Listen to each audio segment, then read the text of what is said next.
Well, we are extremely delighted to have Professor Jane Risen with us today as one of our keynote speakers. Professor Risen has a PhD in social and personality psychology and is a professor of behavioral science at Booth. She has received many accolades, including being elected a fellow for the Association of Psychological Science. She studies a range of really interesting topics, many of which think about the interplay between reason and intuition. So one reason I'm so excited for her talk is that I think the topics she studied have a lot of intersections with the types of issues that economists think about, and I think implications for the way that economists might want to think about those issues. On a more personal note, I have the privilege of having Jane as a colleague. I find talking to her fascinating, and she's giving me some really useful and helpful feedback on my own work. So one of the many topics Jane works on is magical thinking, which I believe is the topic of her talk today. So without further ado, thank you so much for joining us today, Jane, and I'll hand it over to you. So I really appreciate being invited, especially because, as Rebecca said, I'm not an economist. I'm a social psychologist. And so having the chance to share my interests and some of my research with a neighboring discipline, I think, provides really nice opportunities for forging connections. In this work, I'm interested in understanding why people hold superstitions, so why we believe things that aren't true, but also why we believe things that we know aren't true.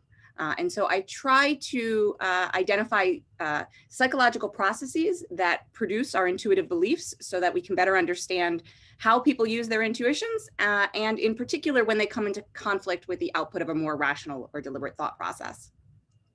And I've always found that the topic of superstition and magical thinking provides a really nice place to explore how people resolve conflict between intuitive beliefs and their more rational knowledge. Because when it comes to superstitious beliefs, many people will tell you that they're sort of two minds. So even people who claim not to be superstitious will still show signs of superstition. Let me start with a couple of quotes to give you a sense of what I am focused on here. So sports fans are always very helpful in providing fodder.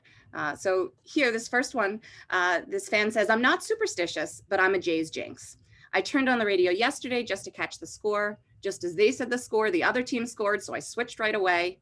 Later, just flipping through the TV channels, bang, the Rangers got another run. So relax, Jays fans. I will not listen or watch any games. They are perfect if I stay away." And just to be clear, not superstitious. Here's another similar quote in terms of fearing what happens if you watch. And so here in hockey, "Reese, don't be an idiot. This isn't quantum physics and you don't have cosmic jinxing powers. You can watch Calgary, LA, but why take that chance?" And just to make it clear that it's not just sports fans who are doing this, I like this anecdote about two scientists having a conversation. The friend kept glancing at a horseshoe hanging over the door. Finally, unable to contain his curiosity any longer, he demanded, "Niels, it can't possibly be that you, a brilliant scientist, believe that foolish horseshoe superstition?" "Of course not," replied the scientist, "but I understand it's lucky whether you believe in it or not."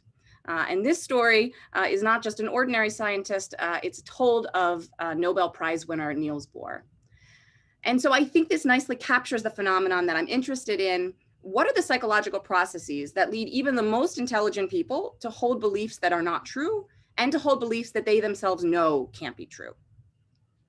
So I'll back up for a moment and just think about some of the accounts that have been offered in the literature for magical thinking and superstition. And the first one is really focused on sort of cognitive shortcomings. And this started in the anthropology literature, but then sort of was also borrowed into psychology as well. And the idea here is that the reason you see these superstitions or this poor reasoning is because some people, whether it's due to culture, from some scholars, or age, or even just the stress in the moment, they don't have the capacity. They're too primitive to reason properly. But of course, superstitions are not limited to individuals with cognitive shortcomings, right? Smart, educated adults have superstitions that are not rational. More than half of surveyed Americans, for example, say that they knock on wood. Almost a quarter of them avoid walking under ladders. And so another account, a more motivational account that's been offered in the literature is the idea that superstitions and magical thinking are designed to help us manage uncertainty, that it's uncomfortable, unpleasant when we're experiencing that, and it can help reduce the tension that's associated with it. And indeed, there is good research to show that you'll see more magical thinking in times of economic strife, in times when people are sort of physically more in danger, and even if you just randomly assign to them to think about times when they've had control or not had control. But despite what we might have learned from these accounts, I think there's still a lot that is not explained here. And so why do ordinary people show signs of magical thinking in fairly ordinary circumstances? In addition, why do they form the particular superstitious beliefs that they do? So coming from a social psych JDM kind of background, it may not be too surprising to you to know that I think of this, and I think we can help understand some of this behavior by thinking about it through a dual process or two systems kind of a model. And I wrote a paper a few years back designed to apply a dual process model to superstition and magical thinking. And I'm going to use that paper really to sort of set up today's talk. So the first goal in the paper was to apply a basic model to the literature. And then the second goal was to recognize evidence that in the literature that may not be accounted by that basic dual process model, and to think about how we might want to refine and advance that model so that it can accommodate some of the findings from superstition closer to someone like the Niels Bohr case. And so using that for today's talk, my plan is to start by focusing on the basic dual process model, and then spend the second part of the talk thinking about how we can modify it to help explain some things that we might not get to with the basic model. And so I'll introduce the basic model and some of the predictions that I think come from it. I'll plan to describe just a few studies from earlier work that is consistent with that model. And then in the second part of the talk, I will introduce the new models, talk about the modifications, and then describe what I think we need to use as criterion if we want to say that there is such thing, that it's possible for people to maintain a belief, maintain an intuition that they know is wrong. What are the criteria we need? And then I will describe a few studies that are going to test for those criteria. So let me jump into the basic model. This is of the flavor of a corrective model. So this would be something that would align well with something like a Kahneman and Frederick's model. The idea here is that system one, the set of mental processes that we have that operate very quickly and efficiently, will automatically activate an intuition. And that system one intuition will guide behavior to the extent that system two are the set of mental processes that operate in a more slow and deliberate manner, if system two does not become engaged. So if you have an intuition and system two doesn't become engaged, then the intuition will drive your judgment and behavior. But if system two does become engaged, then it has the opportunity to override and correct an intuition that's been identified as faulty. And so you may have thought about this in terms of something like the CRT. So this is, I think, one of the most common questions on the CRT. A bat and a ball cost $1.10. The bat costs $1 more than the ball. How much does the ball cost? And the idea here is that when you read that, I won't speak for this audience, but generally speaking, the first thing that jumps to people's minds is 10 cents. And so with this model, the idea is that if people answer 10 cents, it suggests that system two didn't get involved, that everybody could figure out that that's wrong, but they don't. In contrast, when people give you the right answer of 5 cents, the assumption is that system two became engaged to help process that. And so with this in mind, for the first part of the talk, all I'm going to do is put in the word magical. So I didn't change anything else. All I'm going to do is say that this applies to magical thoughts too. And so to the extent that a magical intuition is activated, it will guide judgment and behavior if it flies under the radar of system two. But if system two gets engaged, then it can override or correct that magical intuition. And part of what I like about applying this model is I think that we can accommodate those traditional accounts that I mentioned before. So in terms of thinking about when is a magical intuition likely to be activated, well, surely your motivation to manage uncertainty in the moment will contribute to whether an intuition is activated. If you are watching a sporting event live, for example, the more superstitions may be coming to mind than if you're watching it on tape delay. Secondly, when we think about something like cognitive skills, this may help us think about when system 2 and for who system 2 is likely to become engaged. And beyond accommodating these two accounts, though, we can think of other predictions that a dual process model would make. And so here are some predictions that I think emerge from this model. So if system 1 processing is common to all people, then we should see magical intuitions that are widespread, not restricted to certain populations or ages or anything like that. Because system 1 produces systematic errors, often as a reliance on particular heuristics, then we would expect that our magical intuitions are going to develop tied to some of those heuristics. So something like representativeness or availability. And so, for example, something like voodoo is a nice example of a superstition or a magical thinking that is very much relying on similarity or representativeness. Magical intuitions should be able to occur under conditions of automaticity if it's based on system 1 processing. So they should be able to occur even when people don't have the intent or awareness or the cognitive resources to engage. And finally, and most straightforwardly, that judgment and behavior should be less likely to rely on magical intuitions when system 2 is engaged and more so when it's not. And my reading of the literature is that there is support for all of these, though some of these have been tested, I think, more than others. And I just want to be clear, I'm not suggesting that all of these references are actually testing the dual process account or even testing the specific prediction. Instead, what I'm listing out references where I see things that are consistent with those predictions. And what I thought I would do here at the first part of the talk is to just describe a few of my studies that are also consistent with some of these predictions. And so this is, there are lots of other papers that I could highlight, but you invited me, so I'm going to tell you about some of mine. And in particular, I'll tell you about 2 studies that came from my dissertation work on people's belief in tempting fate, which is intended to show you that this magical belief builds on the availability heuristic. And also some support to show that it can occur automatically. And then I'll share one study with you from a different paper to think about how this is not limited to certain populations, but that even in sort of very educated samples, we're still going to see behavior that lines up with these superstitious intuitions.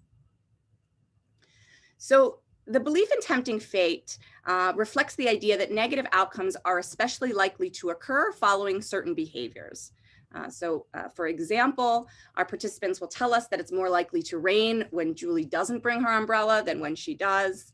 They think John's less likely to be accepted to Stanford if he wears a Stanford t-shirt while he's waiting to hear than if he stuffs that shirt in a drawer. Students report that they're more likely to be called on at random by a professor if they haven't done the reading for class than if they have. And in this work, we suggest that this intuition that it's bad luck to tempt fate arises from a combination of 2 well-documented automatic processes.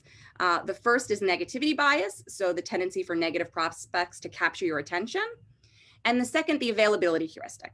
So that's the tendency to use the ease with which something comes to mind as a cue for judging its likelihood. And so what I want to do is describe some studies that suggest that this belief is building on these negative outcomes jumping to mind, that it is this system 1 processing of this heuristic.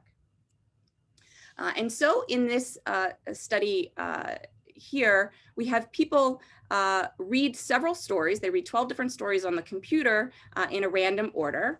They can take as much time as they need to read the story. But then when they advance to the next slide, they see just a 1-sentence ending. And here, as fast as possible, they have to answer whether that ending is a logical ending to the story that they read, or it's a complete non sequitur. The character changed, the plot changed, everything about it changed. And for the 2 critical stories for this study, we're going to use getting called on in class and then getting into Stanford stories. And participants read either a version where there is a behavior that tempted fate, so presumptuously wearing your t-shirt or not preparing for class, or the other version where fate was not tempted. And then they're always, and for these stories, they're always going to be shown a logical negative ending. After several moments of silence, the professor calls on you. A month later, John receives a rejection letter from Stanford. So the answer is yes, this is logical. We should see everybody saying yes. The question is, how long does it take them to do that? And the idea here is that if the story itself is bringing negative outcomes to mind, then they'll be faster to recognize that negative outcome as one that makes sense. And so what I'll show you here is the speed to say that the negative ending makes sense, with lower scores meaning faster. It took less time. And for both of these stories, we find that participants are faster to recognize that negative ending as a logical ending when they were reading about a behavior where fate had been tempted. To make sure that it's not any outcome that comes to mind, but only the negative ones, we also ran versions where they would see like a positive ending in the Stanford story, that he was accepted. In fact, if they read the version where John was thought to tempt fate, people were slower to recognize that positive ending. And we also find that their speed, their reaction times in these studies statistically mediate likelihood judgment. So it suggests that their beliefs about what is likely to happen are being driven, at least in part, by the ease with which these endings are coming to mind, these outcomes are coming to mind. In terms of some evidence for the automaticity of this, what we did was we had half of participants read the story about getting called on in class in regular conditions. So they just read a story and told us how likely they think it is that they would be called on. And we replicated previous versions where people were more likely to believe they'd get called on if they hadn't done the reading. But then for half of participants, we taxed their working memory while they were in the process of reading and answering. And so this cognitive load meant that they were counting backwards by threes from a really high number while simultaneously engaging with the story. Now, if cognitive resources are required for this belief to emerge, then you think that with cognitive load, you might not see an effect. But what we predict is that the belief does not require cognitive resources, rather correcting this error, that's what's going to require cognitive resources. And indeed, we find a stronger effect, a bigger effect size, when people were put under cognitive load, which suggests that the effect is strongest when effortful processing is interfered with. Now, I know that I've just shared a study on reaction times and one on likelihood judgments, and I'm talking to economists, so I better include some behavior. This next one has at least one behavioral DV here. This is going to build on people's intuition about exchanging lottery tickets. And so what's funny about this behavior is people are not overly optimistic that their ticket will win when they have it. So they don't report that they're more likely to win than other tickets. But if you ask them to imagine exchanging it, then they think that ticket will win, right? The negative outcome of it winning in someone else's hands comes to mind, and people think it's more likely to happen.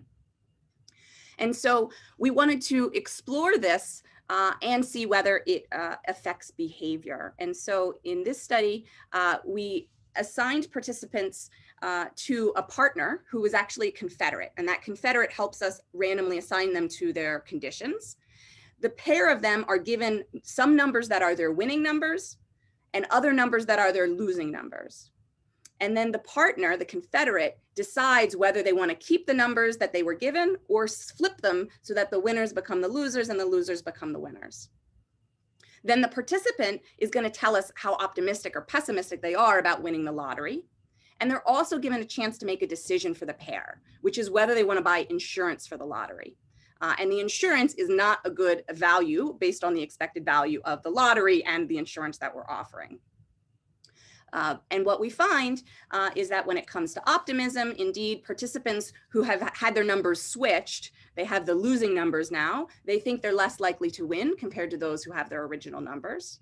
And it also translates into whether or how much both they want to purchase insurance. And so it seems to be that this pessimism is real, such that they are willing to pay more to protect themselves from this lottery.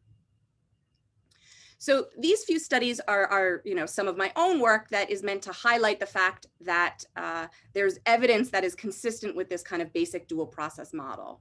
And more broadly, what I'm trying to suggest is that this can help us understand why magical thinking is widespread, why particular beliefs that rely on certain heuristics are particularly likely to arise, and why they are maintained even though they're not true. But it doesn't quite explain some of those early quotes and examples that I gave you. And so that's what we want to think about next.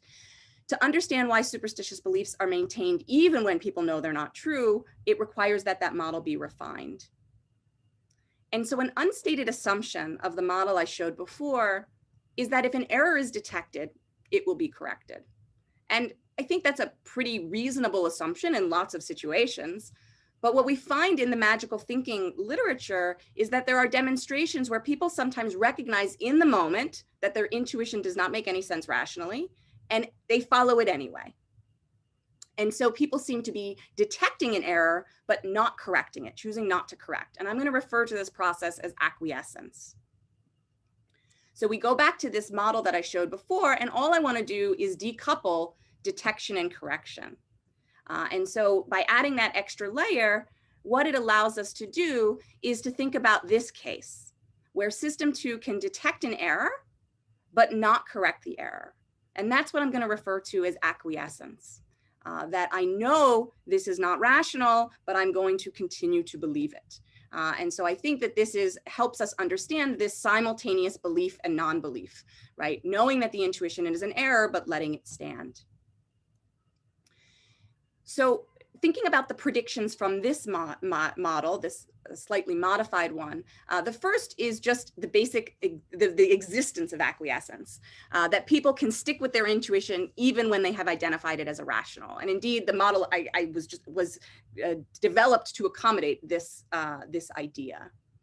Another prediction that I think is important, and I won't spend as much time on it, but this may be where it's more useful in terms of connecting to other people's work, is the idea that detection and correction can be measured separately. And also when we think about interventions, that you would want to think about that for what is going to be most effective. So for any error that we see in belief or behavior, can we identify whether it's a failure to detect the error or a failure to correct the error? And knowing which of those may help us find interventions that are more likely to target the particular problem that people are having. I also think that this just sets up some questions as well, not direct predictions, but it makes you think, well, what factors make acquiescence more likely, and what's the subjective experience of acquiescence like?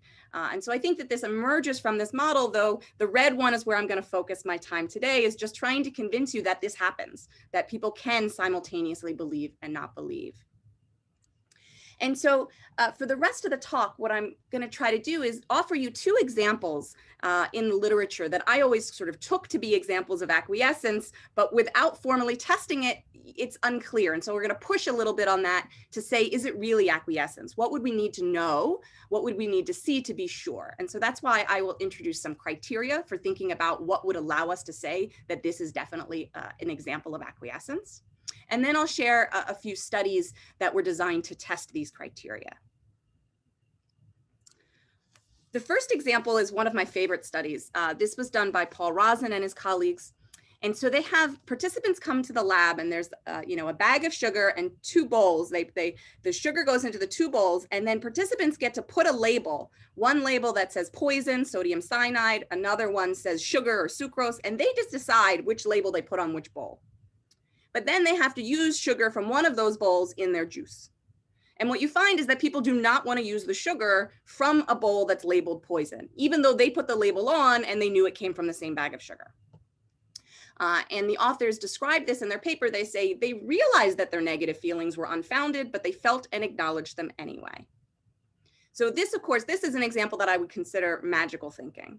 The next example I want to give you, the ratio bias, is not magical thinking. I'm not considering this magical thinking, but it's a common intuitive error that I think may be due to acquiescence as well. And I want to make the pitch that the idea of acquiescence is not restricted to superstition. That's a place where we see it and why I kind of came to this, but I also think it applies to other domains as well. So you may be familiar with the ratio bias. This is a case where people are presented with two bowls to draw marbles out of. And if they draw a red marble, for example, in this case, they would win money. And it's actually made much easier than this. You don't have to just look at it like this. You get to know exactly what's inside. So you can see that tray A has 9 red marbles, but a 9% chance of winning, whereas tray B has 1 winning red marble and a 10% chance of winning. And even though this information is presented to people, many people will choose the worst bowl, but the one with more marbles and more winners. In fact, in studies that give sort of repeated trials of number of winners conflicting with percentage chance to win, you'll find that something like 80% of people will choose the wrong bowl at least once. And so both of those have always felt to me like examples of acquiescence, where people know in the moment that they're doing something that doesn't make any sense. But we can push on that a little bit because it's possible that something else is going on. So acquiescence requires that people have a faulty intuition. And when you only measure behavior, like those 2 studies I showed you, it's unclear whether that's the case. Do they have the intuition that it would be bad to use the sugar? Would something happen? Would something bad happen? Is that what they're expecting? Do they have the intuition that they'd be more likely to win from the big bowl? Or maybe the behavior is being driven by something else. Maybe it's not the faulty intuition that is driving things. In addition, acquiescence requires that people recognize that their intuition is wrong in the moment. Now, it seems like that should be the case, but is it? Do they know that it's irrational to care about the label that they put on? Do they know that it's irrational to draw from the big bowl if their goal is to win?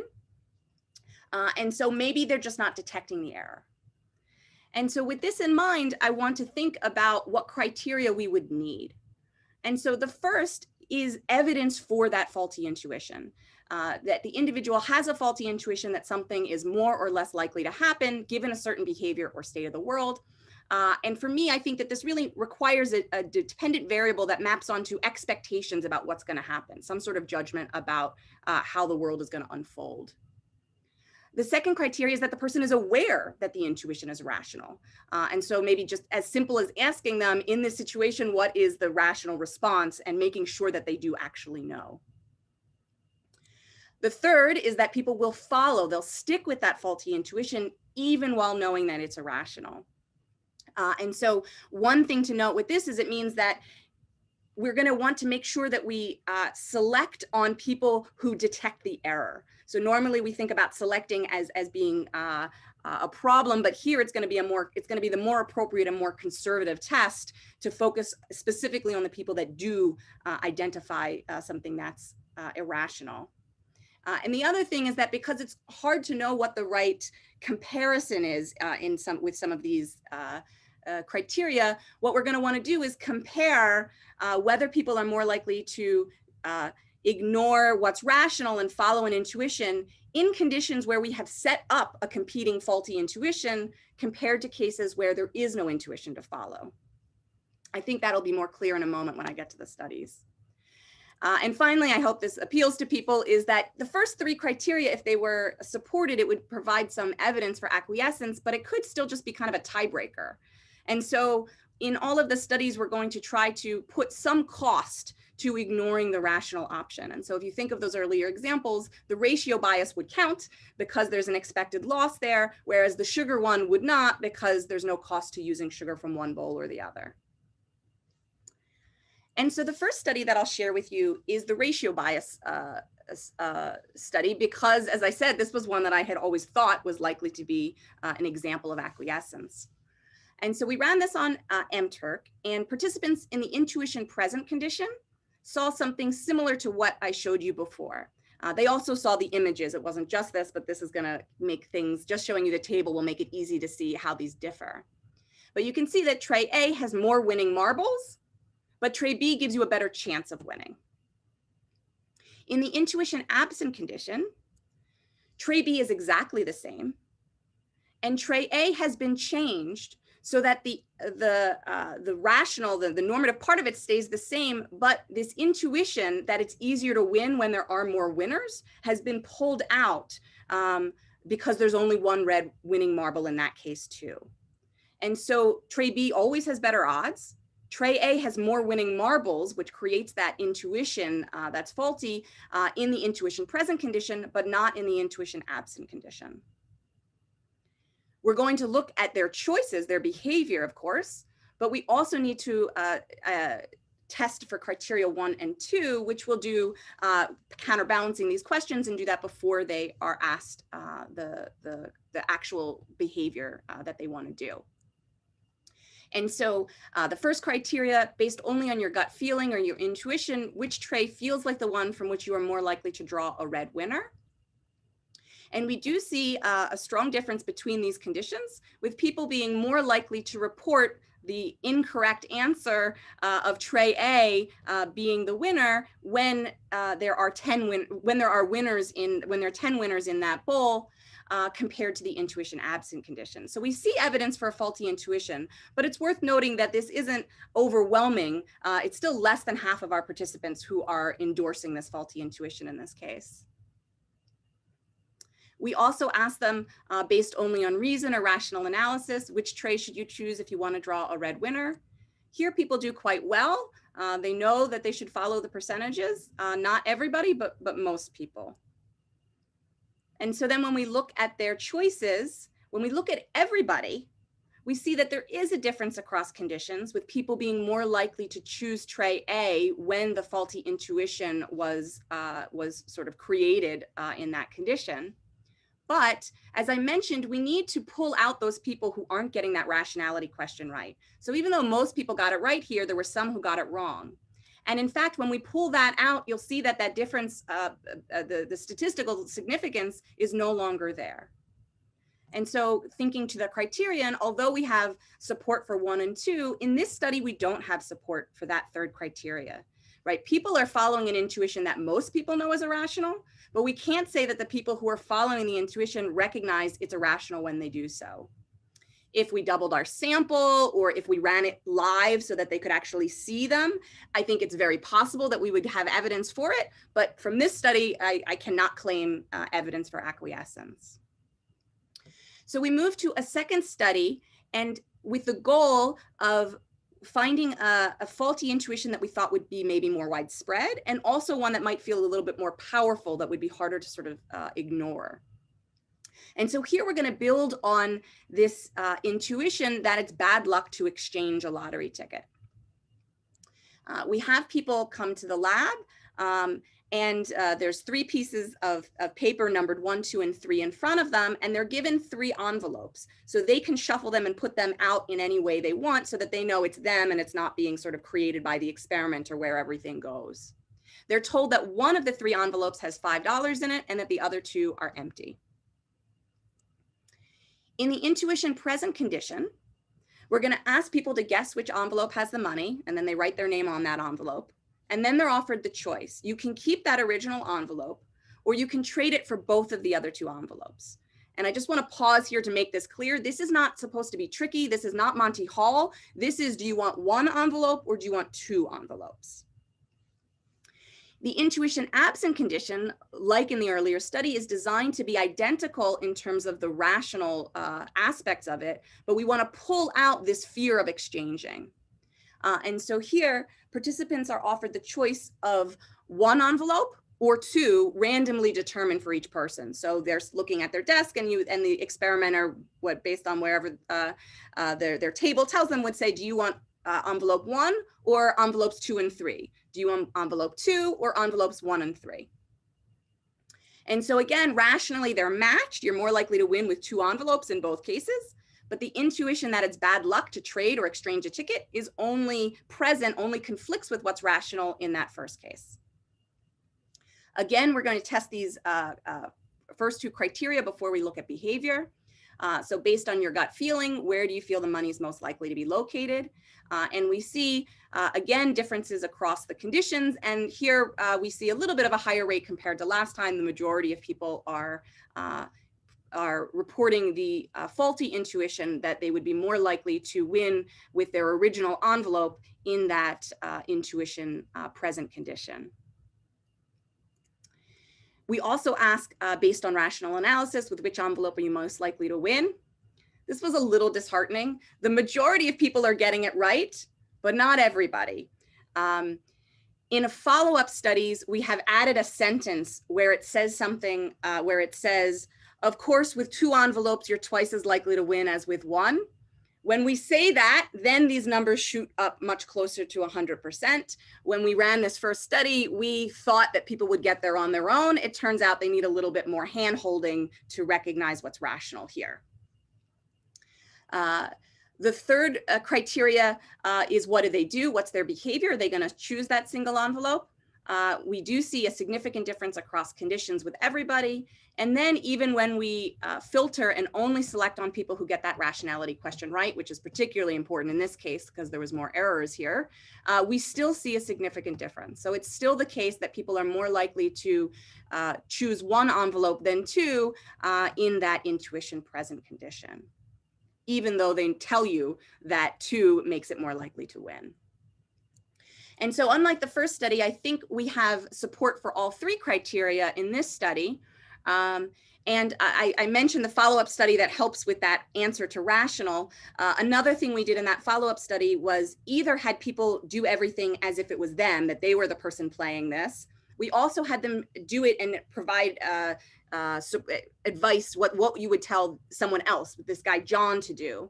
And we see all 3 criteria met in either of those cases. And I think this is useful because it tells us that it's not just that we're picking up on sort of emotion or, you know, an anticipatory regret story, because people also tell you that John is more likely to lose when he trades it in. And so it seems to be more about how the world operates, their belief about how the world is operating.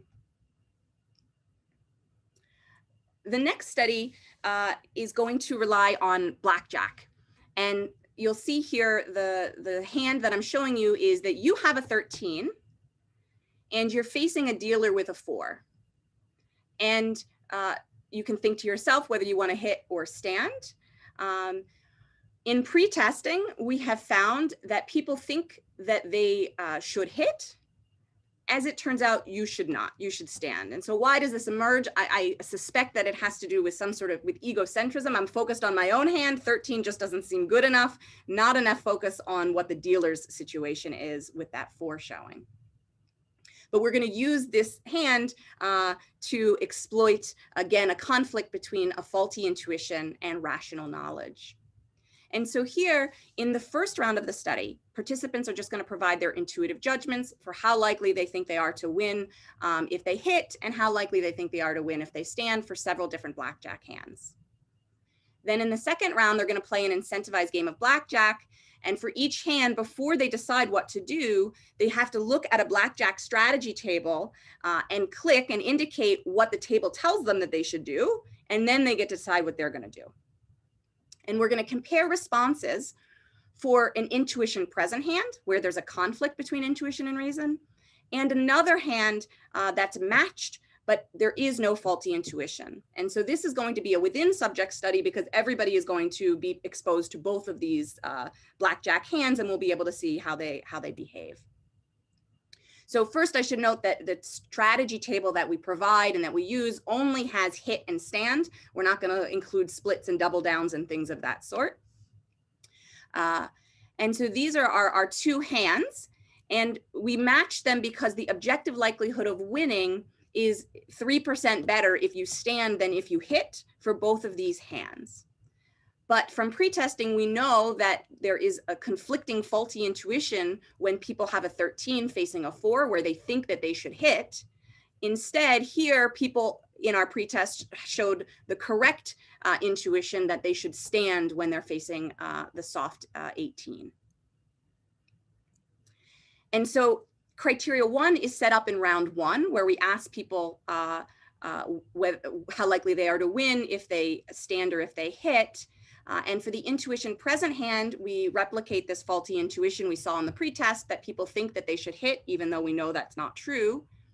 The intuition absent hand shows that people are correct in recognizing that they should stand. Now, before they get to actually play, in round 2, I mentioned that they're going to see the blackjack strategy table. And so when they do that, they have to click on the table that corresponds, and then they're going to respond to the question based only on reason or rational analysis. What should you do if you want to maximize your chance of winning this hand? And then they play out on the next page and get paid. And so here we are seeing people doing a good job of recognizing that the rational thing to do is to follow the table. And then the question is, what do they actually do? And so we find with everybody together that indeed more people are hitting on that 13, just even though they just acknowledge that they should, that the rational thing to do is to stand. And even when we filter out some of those people, all the people who didn't answer the rationality question right, we still see a strong difference across these two conditions. And there's something very nice, I think, about the within subject nature of this, because if you think it's just, well, people, it's not fun to always follow the table, or it's boring or something like that. Well, that's true, but that should have been true for the other hand too. And so it's only when that faulty intuition is present that we see people deviating from the table. And so I think that all three criteria, again, are hit by blackjack. And I think maybe a little bit more convincingly.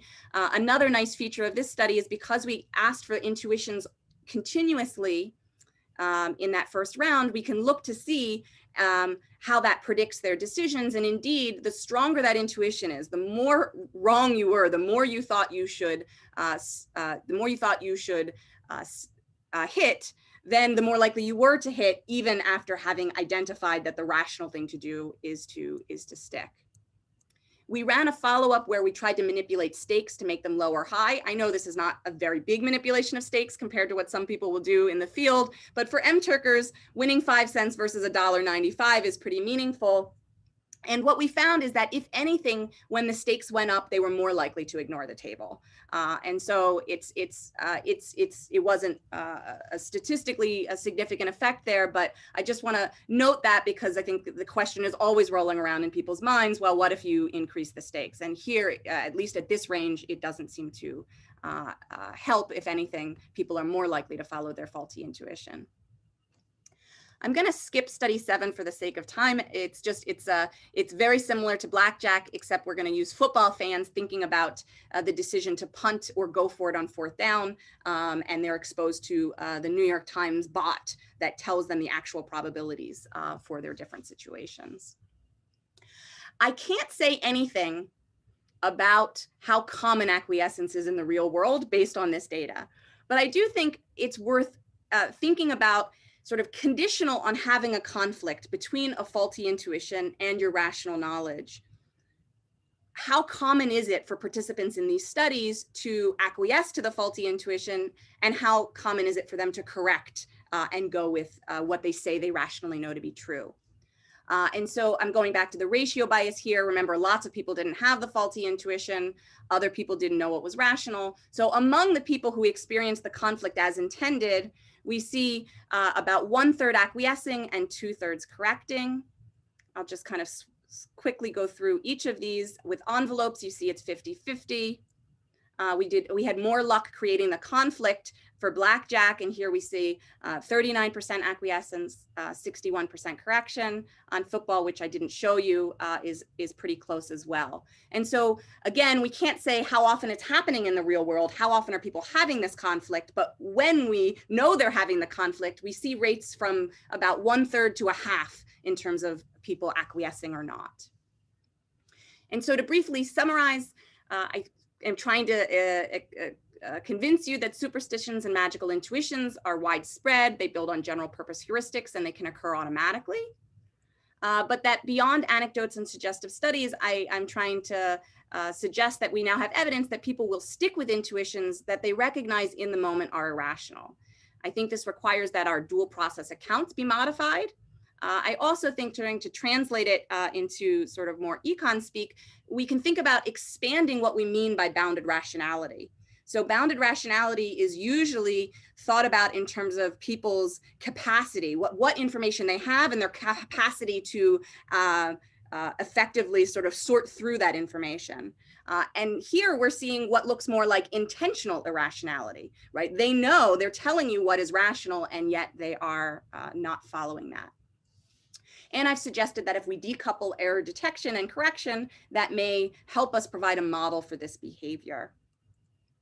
So let's see, with future directions, I think I just put two thoughts that I thought might relate to what people here would be thinking about. So one is just the question of what makes acquiescence more or less likely. So I think it's worth considering what makes an intuition particularly compelling so that it's sticky. And also, right, that's the kind of impelling force, but also the constraining force, what allows people to set aside what they know to be true. And one thing that I think may be important is the distinction between knowing that something is true and knowing why something is true. And so even across our studies, you may have noticed that sometimes that rational knowledge would be something that's kind of just given to you, and sometimes it's something that people may actually understand and get there on their own. And that may be an important distinction to consider. Finally, this point about detection and correction being separated. If we can if we can pinpoint where things are going wrong, whether it's a failure to detect or a failure to correct, I think it may suggest other interventions than ones that we typically work with. We might want to move beyond, for example, an information deficit model. That really points to a failure to detect, but it may be the case that people recognize their errors and still aren't changing their behavior. And in that case, rather than thinking about trying to provide that rational information, what may end up being more effective is trying to undermine where that intuition is coming from in the first place. And perhaps that would be a more effective tool for changing these faulty intuitions and changing the behaviors that are resulting from them. And so that's where I'm going to end without any interruptions. It ended up being almost exactly perfectly timed, but now I'm very happy to take any questions or suggestions or any reactions. Perhaps, so Andreas had asked a question in the chat, which I don't know if he wants to, I'll just go ahead and read for now. So he was asking about whether this applies to religion as well, or whether we should think of religious magical thinking as something different because it's more sustained by institutions. I think that's a great question, and already in the question itself, you can see sort of where it's distinct, why it might be different. So I think we could certainly take this and apply it to religion to think about situations like when atheists are behaving as if they believe in God. And that happens. And so you might think that there is an underlying intuition about God, even for people who claim to be an atheist. So I think we can apply it, but just as the question suggests, I am reluctant to put religion right into this case. So some scholars will say that all of this sort of supernatural belief, paranormal belief, magical thinking, superstition should all be put together. I'm a little bit reluctant to do so for almost exactly the reasons that were described. And also magical thinking and superstition are more focused on causal claims, which is why this work has been sort of tied more to that. But I do think that it can apply to other cases, and religion is a really nice example of that.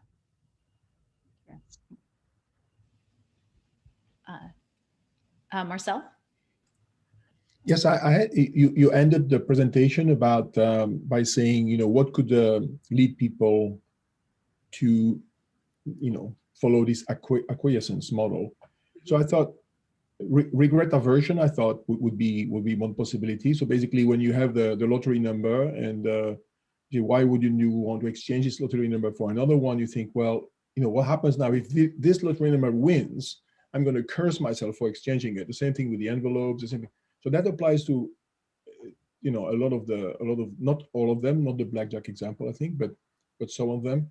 And of course, whether you blame yourself, whether you curse yourself, may be partially framed by social expectations and the social environment. So, what will people think of me if I do this? And it could sometimes induce you to take risk, and sometimes induce you to avoid even small risks. Mm-hmm. So yeah, there was a lot there. So first of all, I fully agree that anticipation of regret can play a role in this. And particularly, I think the reluctance to exchange lottery ticket has been thought about through that lens. That's why I mentioned this follow-up study with the envelopes that we did for somebody else, because people are still reporting this faulty intuition if somebody else exchanged their ticket, which wouldn't be your own regret. Now, you could still imagine a model where it's just a simulation of what your emotional experience would be. So I'm not going to try to rule it out entirely. But I will say that we're capturing faulty intuitions even when it's not just you. But to your broader point, I think emotion that is attached to intuition is going to play a very powerful role in which intuitions are very compelling and which ones are not. So when I had the criteria there for you, I didn't include anything about emotion because I don't think of emotion as being either necessary or sufficient for identifying acquiescence. But I fully agree that to the extent that not following your intuition is going to have emotional consequences, then that's a cost that's getting weighed against the costs of not being rational in that particular situation. So I think those feelings, those emotions may be a really important part of why intuitions are followed. But in terms of me defining it, I want to make sure that there is actually a faulty intuition, not just an emotional reaction to the situation. I believe Travis Libert asked a question in the chat. I don't know if he's can unmute himself or I'll read. Yeah. Yeah. Thank you. So two quick clarifying questions. One is how does this relate to the illusion of control that's also been studied with lottery and lottery tickets? And then the second is, I'm curious your thoughts about kind of the role that path dependency might play here. It seems like if I've adhered to a particular intuition in the past, then abandoning it in the present actually it can impose a certain cognitive dissonance cost in itself, right? So it seems like there's sort of a sunk cost fallacy maybe in play that we want to be consistent over time, and maybe we're sort of resistant to abandoning an intuition on that basis. Yeah, okay, so let me take the second one first because I remember it. Is there a path dependence? I think there could. I think there could be. And so when we think about what makes intuitions compelling, having followed them before may be part of that. And certainly whether other people around you are doing it I think would play a role too.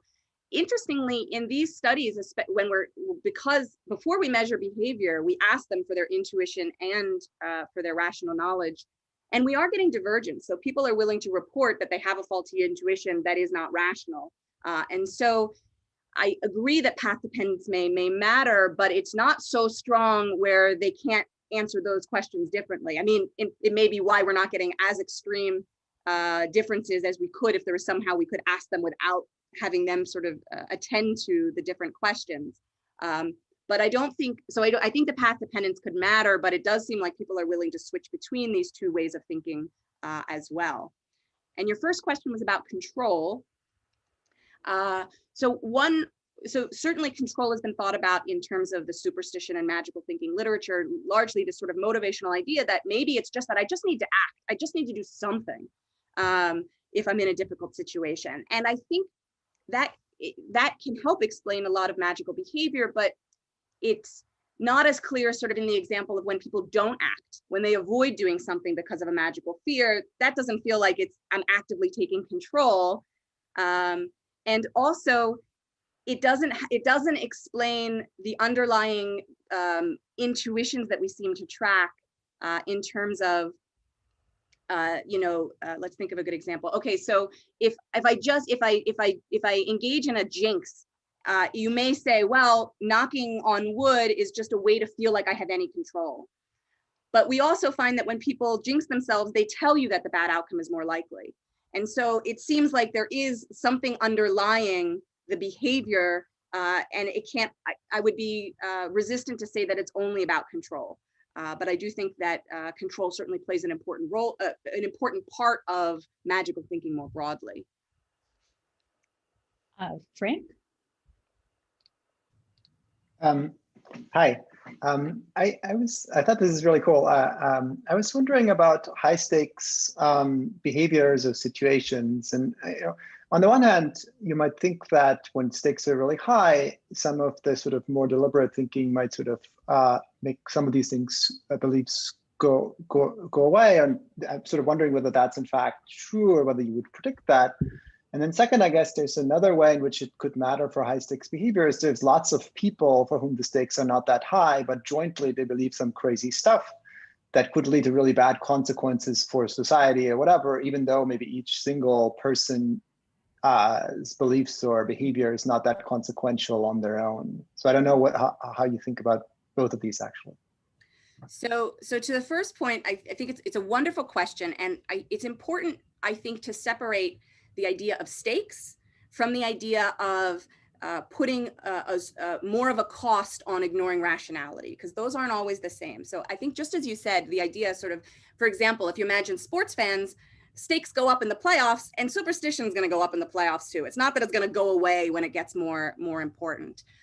I also think that some of these studies are nice because my hope is that when you increase the stakes, you don't only increase the cost of the rational, of ignoring rationality, but you may also increase the cost of ignoring intuition. So I hope I'm not taking too much time in sharing this story, but it was so amusing to me. My grad student, the blackjack data came in while I was on a vacation with my in-laws. And, my husband was like, tell them, they'll want to hear what it is. And so I described the study, and my mother-in-law, who's a chemistry professor, incredibly rational, but she says, of course you're going to stick with that original envelope. And my father-in-law could not get past that, because he kept complaining to me. He says, $5, sure, okay, but what if you really made it more?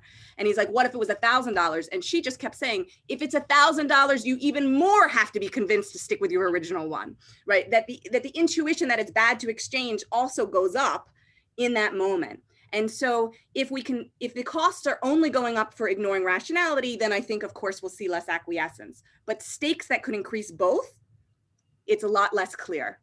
And so that blackjack study I showed was really minor stakes, but at least with that variation, we didn't see it going away. To your second point about the social nature, right? So even if the cost for one person, not so much, but once it's aggregated, it becomes bigger. I actually think that that economists have thought about some of the social parts of magical thinking and superstitions even more than psychologists have, to think about how in a group, if a magical belief may be irrational for an individual person, but if the group holds this irrational belief, it will actually get us to engage in behaviors as a collective that will be better for the collective. And so I do think that that's important. I also think that just the idea that once other people entertain something as a possibility, that can spark that intuition, right? That's, even if I wouldn't have considered it, as soon as I know that other people are considering it, well, then it's on the table. And entertaining this possibility can be enough to create that intuition. And so I think the social part of this is understudied, and certainly by psychologists understudied compared to what we could know about the social cost. So it's both about, again, the other people sort of informing the belief and creating that intuition, and then also the costs that come from following intuition or rationality should vary based on what other people around you believe and what's expected in that situation. Casey, and I think this will probably be our last question, but we'll see. Oh no, Frank asked my question, so I'm good. Oh. Okay. Garance? Yes. Sorry if I missed that, but if you ask people to pay a little bit, that is, you bring all the superstition, changing the envelope. But what if people have to pay a little bit to keep their superstition? That is, keep on the same dimension, monetary. And now I have to pay a little bit in order to engage into my fantasy. It's a wonderful question. We haven't run it that way. There are studies in the literature that suggest that might change things. Certainly compared to not having any cost, it's harder to say compared to the way that I introduced the cost. But in fact, even what some research has found, that even just getting people to think about the financial sort of incentives or think about it even just on a financial metric can engage that system to processing. So for example, when people are asked something like, would you be willing to wear this sweater that was worn by a murderer?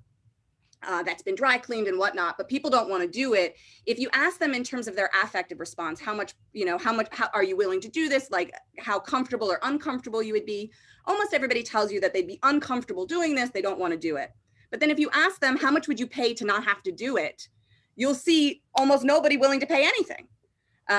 And so I know, there's different ways to interpret this. It's possible that really people were telling you, that wasn't really their belief. They only kind of thought it, but as soon as, the rubber hits the road, when money's involved, they're not going to do it. They're actually really indifferent. So that would not be my interpretation, but it could be an interpretation. My interpretation is that it's easy when you ask people on an affective scale, you're going to get them telling you their intuitions. And when you flip that onto a more sort of monetary scale, people are going to engage system 2 more than they otherwise would. And so from my point of view, I wouldn't say that that intuition isn't there, but that you've gotten people to correct. And so now if they do that, then I wouldn't claim acquiescence there, right? But I'm just thinking sort of more broadly in the magical thinking literature. But I think it would be interesting to see, could we get acquiescence, not because we've attached a cost to following your intuition, or like a probable cost, but specifically by making people pay. I think it would be an interesting thing to try, and I haven't done that yet. Thank you. Well, I think we're out of time there, but thank you so much, Jane, for that awesome talk. That was really great.